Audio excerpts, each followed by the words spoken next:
Yes, nate mukwano gwange yekumidde ku mukutu kyokola kyekisingira ddala okubeera ekyamanyi era nsima nnyo era nga nja kusaba gwatuguddeko olunaku lwaliro beera nga osubscribinga ka video kawe like. And of course amawulire genkuletedde ge g'omukulu ono socialite omugagga w'e Masaka Emmanuel Lwasa Kaweesi oluvannyuma lw'okubeera nga abadde musirifu nnyo ebbanga nno lirabika liweze weeks nga 2 bano abayaye bukyanga baawukana naye nga amawulire tegakimanyi.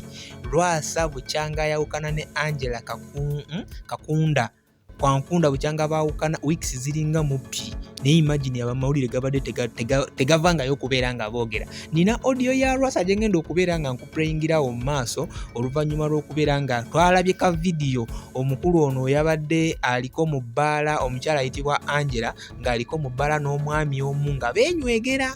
Wabula nga twogerera ssaawa zino omukulu ayitibwa Lwasa ali Dubai ku business trip, wabula nga era bino byonna bigenza okubeera nga bibeerawo. Angela yakikoze ekyo ky'okwekisinga n'omusajja nga tebakyali mu bufumbo n'omukulu ono Emmanuel Lwasa.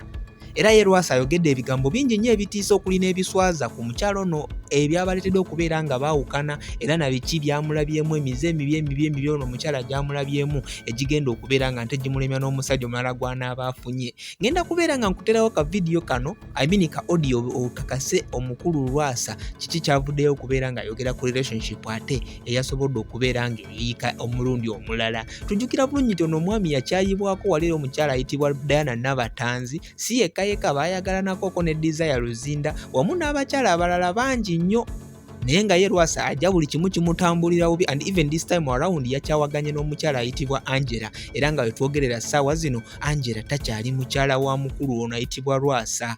Kakati kankuterewo kano ka audio ate n'ensonga zino netusobola okubeera nga tuzimanya kiki omuntu yali wa maalo kati kumugjayo ssebo tekiwa kya muzannyo. Bintu byonna yali alaba bipya sente aziraba bulabi yali muzibu nnyo naye afumbye omwaka gumala agende ng'afuna omulala siriku ebyo. Omuntu yali wamaalo nnyo buli kimu ng'alaba kipya tolina b'omukontrolinga.